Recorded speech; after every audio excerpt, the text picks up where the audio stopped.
그 부모가 아름다운 아이임을 보고 석 달 동안 숨겨 왕의 명령을 무서워하지 아니하였으며. 아멘.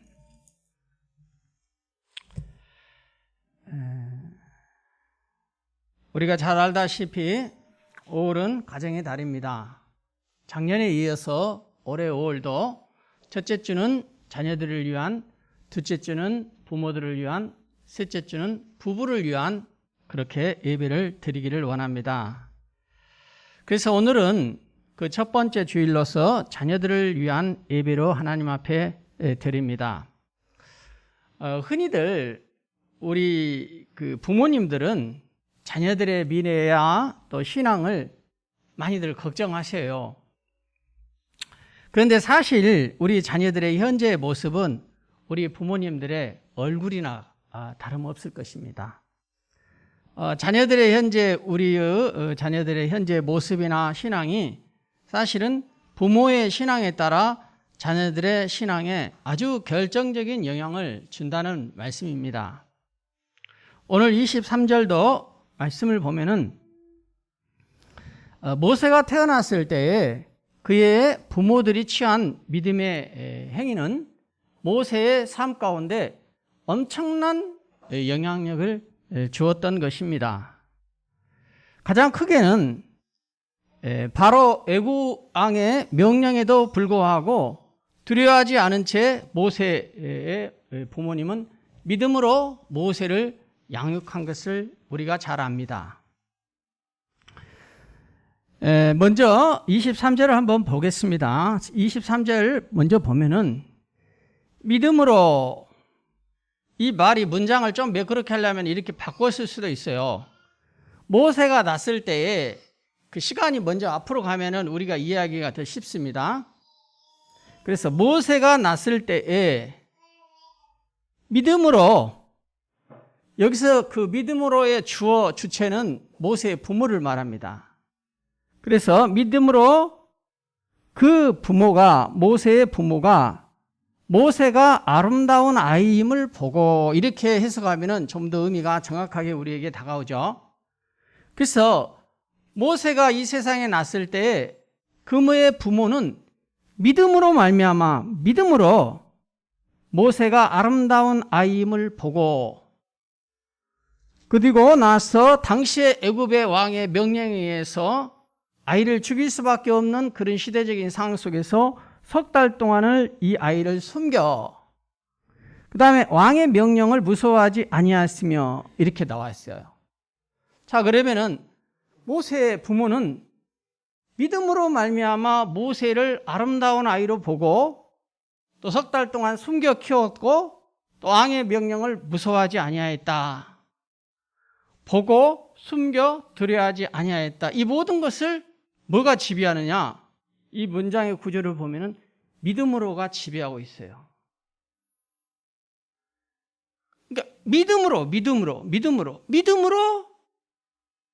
모세를 아름다운 아이로 봤다는 거예요. 믿음으로 봤다는 거예요. 믿음으로 석 달 동안을 왕의 명령에도 불구하고 숨겨 키웠다는 것입니다. 믿음으로 말미암아 모세의 부모는 왕의 명령에도 불구하고 두려워하지 아니하였다, 이런 말씀인 것입니다. 그래서 모세의 부모에 나와 있는 이 행동, 세 가지의 동사는 다 그의 부모의 믿음을 따라 한 것이다 라는 것을 우리가 알 수 있습니다. 당시 이 모세가 태어났을 때의 애굽의 정치적인 상황은 번성하는 이스라엘을 두려워해서 애굽의 왕은 임신한 히브리 여인들에게 아주 잔인하게 대했습니다. 그래서 애굽 왕 바로는 히브리 여인들이 아이를 낳을 때 아들이 나오면은 나일강에다 던져서 죽이게 하고 오직 딸일 경우에만 기리도록 명령을 하였습니다. 출애굽기 1장 22절에 나와 있죠. 따라서 해산 기일이 가까워진 히브리 여인들에 대한 애굽인들의 감시가 강화되었을 것이고, 히브리인들은 이런 애굽의 탄압 아래 아주 두려워했을 것이 분명합니다. 바로 이와 같은 시대적으로 어려운 때에 모세가 태어났는데도 불구하고 그의 부모, 출애굽기 6장의 20절에 보면은 아므람과 요게벳이 모세의 부모라고 나와 있는데, 그의 부모들은 그 아이를 하수에 던져 죽이지 아니하고 석 달 동안이나 숨겨 길렀습니다. 여기에서 또 숨겨라는 그 단어가 있는데, 이 숨겨라는 단어를 좀 더 살펴보면은 어떤 보호하기 위한 목적이나 아니면은 불량한 동기에 의해 의도적으로 어떤 것을 숨길 때에 이 숨겨라는 이 말을 씁니다. 모세의 부모로서는 아들을 숨기는 것이 어떻게 보면은 자신의 목숨을 담보로 한 모험일 수 있었습니다. 그들은 믿음을 쫓아 그렇게 하였다는 것입니다.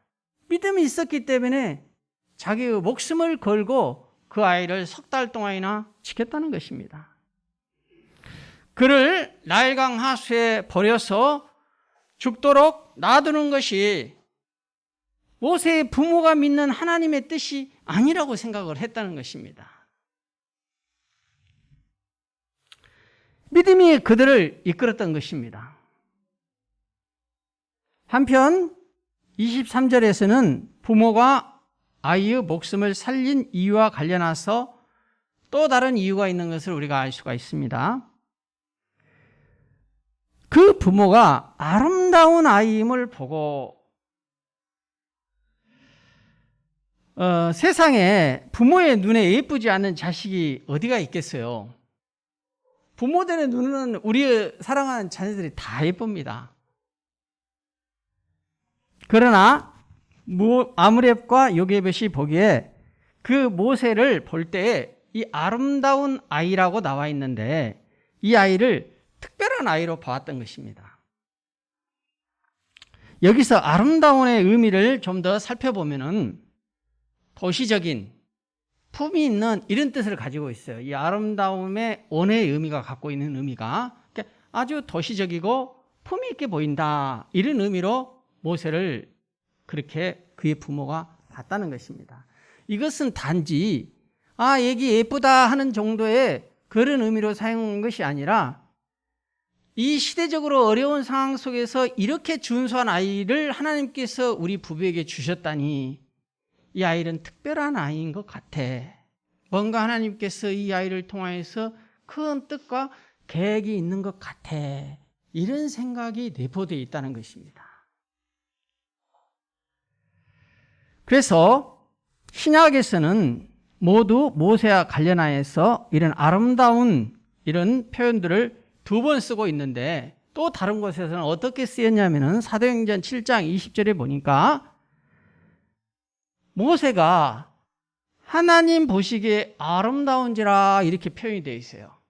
그래서 모세는 우리 인간이, 사람이 보기에, 그의 부모가 보기에만 아름다운 것이 아니라 하나님께서도 모세를 볼 때에 어렸을 때부터 아름다운 아이로, 아주 특별한 아이로 하나님의 뜻과 계획이 있는 아이라는 것을 우리가 성경의 말씀을 통해서 알 수가 있는 것입니다. 아름다운 아기 모세의 얼굴에서 그 부모는 그렇게 당시 어두운 시대임에도 불구하고 그 모세를 향하신 하나님의 특별한 섭리가 있었을 것을 생각하고 예상하고 기대하고 소망했다는 것입니다. 그들은 어찌 보면 모세를 반드시 살려야겠다는 단지 부모로서의 역할뿐만 아니라 어떤 하나님의 믿음의 가정에서의 어떤 사명감 같은 것을 느꼈을지도 모른다는 것입니다. 그들은 아이를 석 달 동안 숨겼으나 이제 석 달이 아이가 더 되니까 더 이상 숨기기가 어려웠어요. 그래서 역청과 나무 진으로 방수 처리한 갈대 상자 속에 아이를 안전하게 넣어서 이제 나일강 하수에 떠내려 보내면서 다른 누군가의 손에 의해서 양육되어지기를 아마 그들의 부모의 신앙을 볼 때 기도했을 것이라는 것입니다.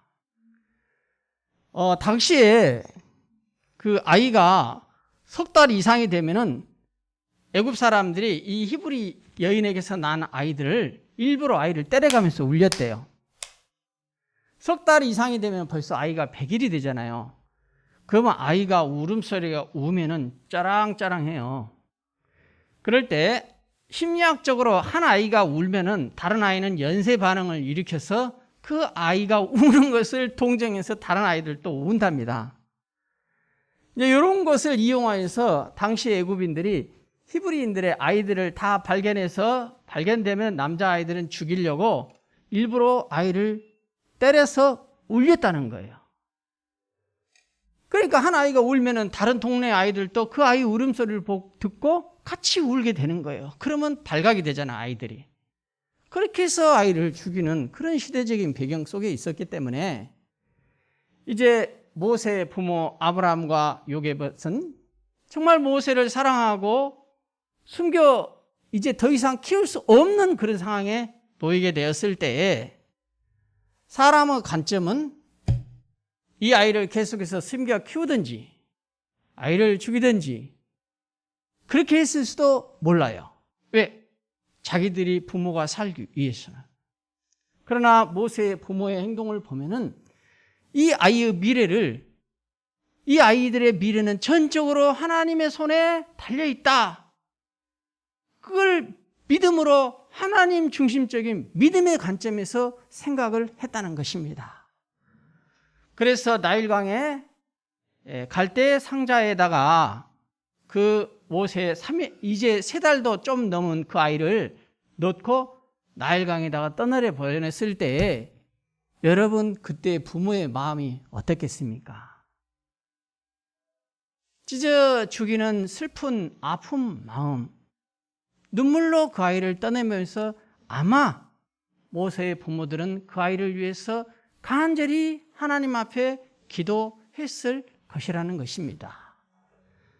모세의 부모는 어려운 시대에도 불구하고 사랑하는 자녀를 위해서 사람의 관점을 택하지 아니하고 하나님 중심적인 믿음의 관점을 택하고 하나님 앞에 도움을 구했다는 것입니다. 하나님을 향한 믿음을 따라 행동했던 그들의 부모의 모습을 우리가 알 수가 있습니다. 자, 출애굽기 1장으로 이제 넘어가겠습니다. 출애굽기 1장을 한번 찾아주십시오. 그래서 이제는 출애굽기 1장을 중심으로 말씀을 이어가겠습니다. 출애굽기 1장 7절을 읽어드릴게요. 이스라엘 자손은 생육하고 불어나 번성하고. 하나님께서 아브라함의 가정을 축복하실 계획이 있어서 요셉이 애국에 갔을 때 7년 대흉년이 났음에도 불구하고 요셉을 축복하자 이스라엘 자손이 애굽에서 엄청나게 번성하게 된 거예요. 그러자 그 모습을 본 애굽의 왕들은 엄청 두려워해서 이 어찌됐든 이스라엘 민족, 백성, 히브리 이 민족을 핍박하고 억압하고 이 세력을 더 크게 하지 않아야겠다 하는 이런 정치적인 의도가 있었던 것입니다. 그런 이유가 첫 번째 하나 있었고요. 또 하나는 그 이스라엘을 경계하는 또 다른 하나의 이유가 있었는데 그것은 성경에는 나와 있지 아니하지만은 역사적으로 애굽 왕조의 통치 세력이 바뀌었어요. 어떻게 바뀌었느냐? 이스라엘 히브리 민족은 셈족 계통에 속해요. 함, 야벳, 그 다음에 셈족 이렇게 나눠지잖아요. 세 갈래 족속이 구약에서 보면은. 그런데 이 셈족에 속해 있었어요. 셈족에. 그래서 이 8절에 보니까 요셉을 알지 못하는 새 앙이 일어났다. 이 말은 무슨 뜻이 있냐면은 이 새 앙해가 18왕조의 왕조가 들어서서 통치를 하기 시작했다, 이런 뜻이 있습니다. 그러면 이 18왕조는 어떤 왕조냐? 셈족이 아니에요. 그래서 그 전에는 셈족이어서 그나마 히브리인들에게 우호적이었는데, 정치적으로 셈족이 아닌 왕조가 통치하게 되자 그 왕의 세력이 새 왕이에요. 새 왕이라고 표현되어 있는 그 새 왕이 그런 의미입니다. 그래서 같은 이 종족이 아니기 때문에 그 셈족을 엄청나게 핍박하고 힘들게 만들었다는 것입니다.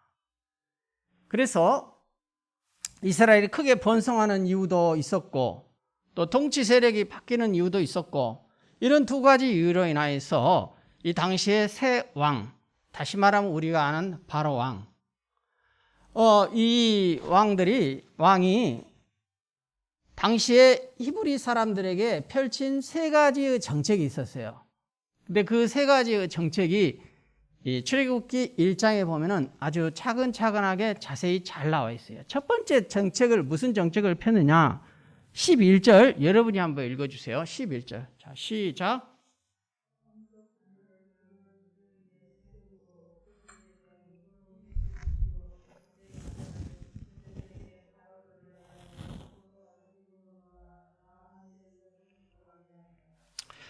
첫 번째 정책, 감독을 세우고 국고성을 만들었는데, 국고성은 뭐냐? 이 국가의 식량이나 물품을 저장하는 창고인데, 이런 것을 애굽의 왕을 위해서 히브리인들에게 강제로 노동을 시켰다는 것입니다. 못 살게 군 거예요. 그런데 이게 통했습니까? 안 통했습니까? 성경에 보니까 안 통한 거예요. 12절에 보니까 그러나 학대를 받을 수 있도록 더욱 번성해지자. 하나님이 이때 당시 이스라엘 백성들을 축복할 시기였어요. 하나님이 축복하고 복을 내려주시니까 그 민족이 번성하는데, 이 번성을 세상의 애굽의 왕이라 할지라도 막을 길이 없었던 것입니다. 그래서 안 되겠다, 애굽 왕이 두 번째 정책을 피는데, 그 두 번째 정책은 뭐냐? 14절 한번 읽어주세요. 시작.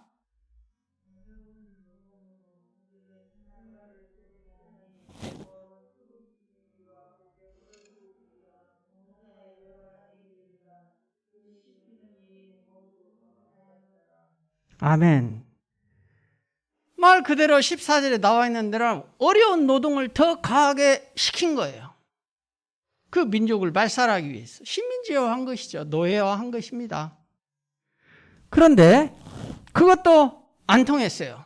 그래서 마지막으로 택한 정책이 세 번째 정책입니다. 16절 읽어주십시오. 시작.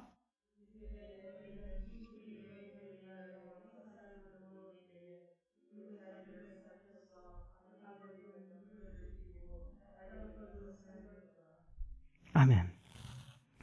여기서 보되 세 번째는 히브리 여인들을 위하여 해산을 도울 때에 그 여인의 해산을 돕는 사람들을 산파라 하죠.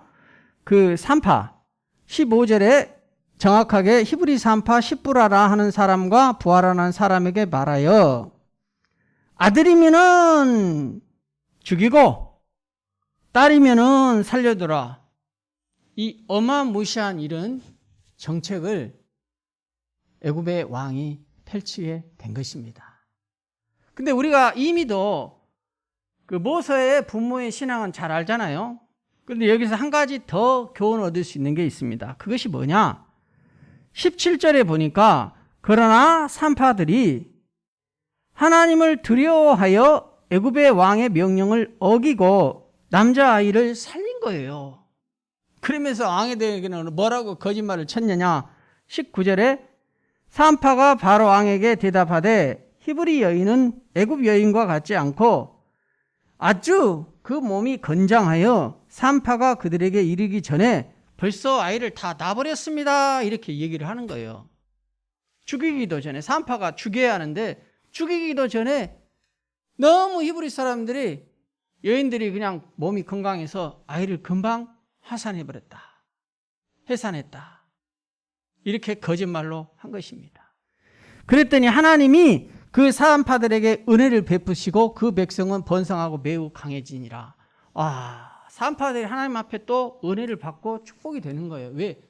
사한파들도 모세의 부모처럼 사람의 관점으로 행동하지 아니하고 하나님의 관점으로 믿음으로 행했다는 것입니다. 이게 발각되면 사한파들도 죽을 수밖에 없는 그런 위기적인 시대적인 상황 속에서 이러한 행동을 했다는 것입니다. 사랑하는 성도 여러분, 이 자리에 거의 어른들이 다 예배에 참석하고 있습니다. 그런데 우리들은 보통 보면은 우리 자녀들의 미래와 신앙을 볼 때 자녀들을 탓하기가 쉬워요. 근데 오늘 보니까 히브리의 산파 시브라와 부하라의 믿음을 보십시오. 기성세대, 당시에 살았던 그 기성세대 어른들의 신앙이 이와 같았다는 거예요. 어떻다고요? 사람의 관점에서 선택하고 취하지 아니하고 하나님 중심으로 믿음의 관점에서 생각하고 선택하고 행동했다는 것입니다. 이게 중요해요. 그게 우리의 자녀들뿐만 아니라 더 크게는 우리의 다음 세대의 문제는 다음 세대만의 문제가 아니라 곧 누구의 몫이다? 우리 부모들의 신앙의 몫이고 우리 부모들의 책임이고 그 아이들의 현재 모습과 영적인 상태와 신앙의 문제는 우리 부모들의 책임과 영향이 더 크다라는 것을 오늘 이 성경의 말씀은 보여주고 있지 않습니까?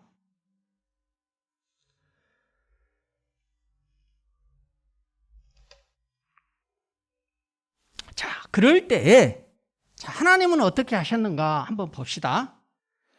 모세의 부모도 믿음으로 취하고 믿음으로 선택하고 산파들도 만약 산파들의 도움이 없었더란들 모세의 부모의 도움으로는 모세가 죽을 수밖에 없죠. 산파들도 도왔기 때문에 모세가 생존했지 않았겠습니까?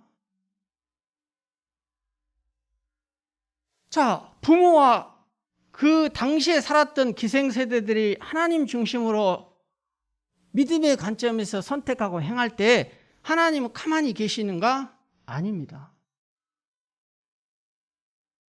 하나님은 도우셨어요. 어떻게 도우셨습니까?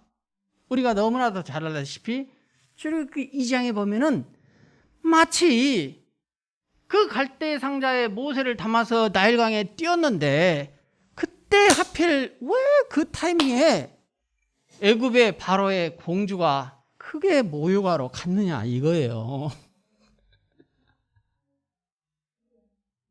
하나님께서 그 사람의 마음을 주셔서 모욕하고 싶은 마음을 주셨든지 어찌됐든지 오게 하신 거예요. 모세가 탁 내려갈 때 그 바로의 공주의 딸이 탁 모세를 발견하게 된 것입니다. 이거는 하나님이 도우신 것입니다. 자, 또 보십시오.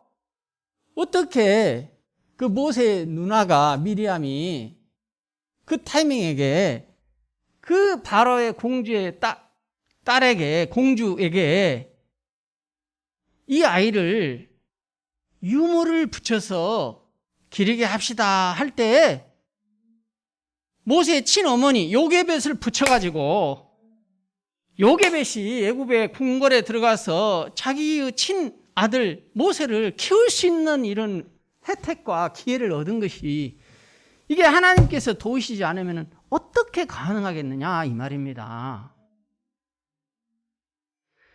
믿음으로 행한 부모의 선택과 기성세대들의 신앙에 보고 하나님께서는 하나님이 도우시는 영역을 마음껏 우리의 사랑하는 자녀들을 구원해 주시기 위해서 도우셨다는 것입니다. 중요한 것은 모세의 부모와 기성세대들이 사람의 관점을 선택하지 아니하고 믿음으로 하나님이 기뻐하신 선택을 자기의 목숨을 걸고 선택했다는 것입니다. 이게 믿음입니다.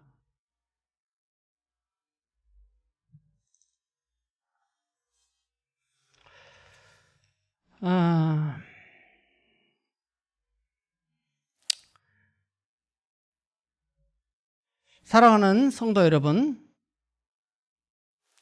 오늘 이 시대가 우리의 사랑하는 자녀들을 또 다음 세대들을 한두 번 교회 가자, 나와라, 예수 잘 믿어라, 성경 좀 읽어봐라 이런 정도로 얘기해가지고 우리의 자녀들이 하나님을 사랑하고 교회를 사랑하고 믿음으로 살아가기에 너무 아닌 시대에 우리가 살아가고 있습니다. 그렇죠? 그럼에도 불구하고 한번 생각해 보십시오. 제가 이 말씀을 생각하고 묵상하면서 제가 하나 딱 떠오른 게 있었어요. 여러분 한번 생각해 보십시오.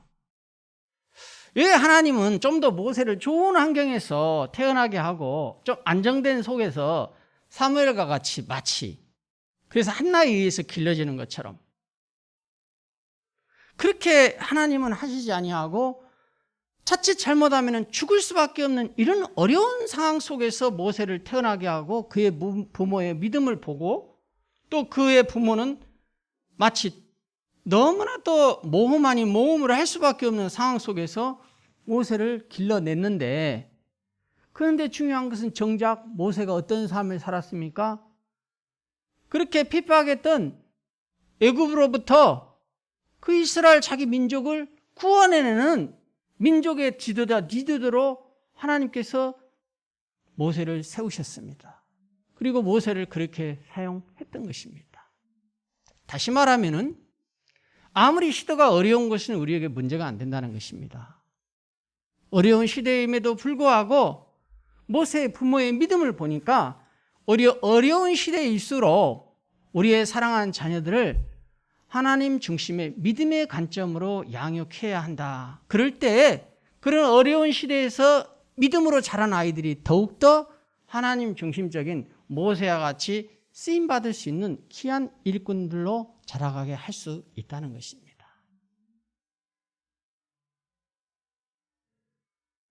우리가 우리의 자녀들을 사랑한 것 이상으로 하나님은 우리의 자녀들을 사랑하고 돌보고 지키신 줄로 믿으시기 바랍니다. 그래서 우리들이 우리의 자녀들을 볼 때에 우리의 사람의 관점으로 보지 않기를 원합니다. 하나님의 관점으로서 하나님이 우리의 사랑하는 아이들을 이 어렵고 힘든 이 세대에 태어나게 하셨을 때는 분명 마지막 종말의 시대를 향하여 가고 있는 이 세대에 우리의 사랑하는 자녀들을 위한 하나님의 뜻과 계획이 있을 것이라는 것입니다. 그랬을 때 우리 부모들이 어떻게 해야겠어요? 믿음의 관점에서 우리 아이들을 보고 이 아이를 모세의 부모가 그 자녀를 보고 아름다운 아이고 이 어려운 시대에 이 아이가 이렇게 준수하게 태어난 아이가 하나님께서 우리에게 주셨을 때는 이 아이를 향한 하나님의 특별한 계획을 생각하고 소망하고 기대하면서 인내하면서 애굽의 궁궐에서 요게벳이 기도로서 모세를 키우지 않았겠는가? 우리는 예상할 수 있다는 것입니다. 그래서 나는 저를 포함하여 여러분들이 지금 현재 자녀들의 모습을 상상하고 소망하지 마시고 하나님 안에서 그 아이의 미래와 그 아이의 신앙을 하나님께 의지하고 맡기고 여러분들이 하나님의 믿음의 관점에서 우리 아이들을 바라보기를 소원합니다. 내 아이는 특별한 아이야. 아름다운 아이야. 좋은 아이야. 내가 부족해서 이 아이를 믿음으로 잘 양육하지 못한 것 하나님 앞에 회개하고 이제라도 늦지 아니하였으니 하나님 우리 자녀에게 은혜를 베풀어 주십시오. 모세와 같이 내가 부모로서 믿음의 관점에서 하나님의 뜻대로 이 아이를 양육하고자 합니다. 우리 가정에 우리 자녀에게 하나님의 축복을 내려주시고 은혜를 베풀어 주세요. 내가 먼저 준비되어야 하는 것입니다.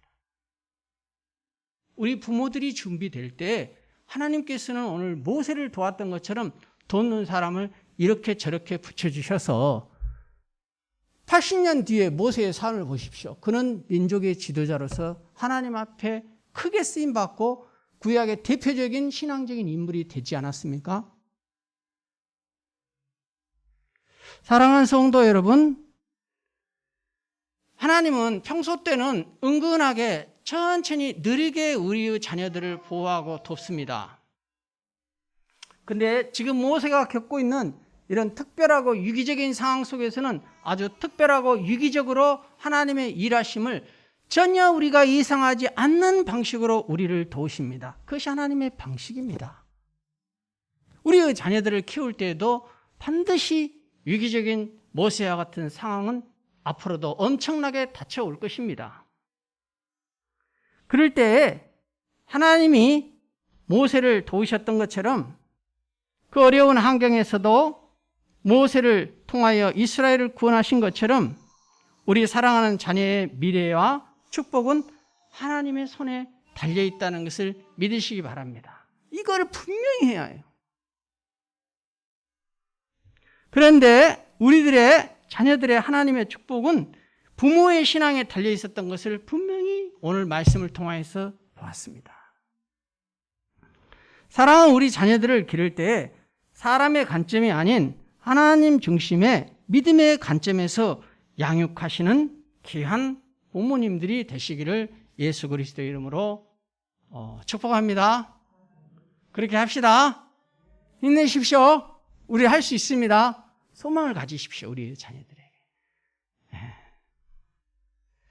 자, 오늘은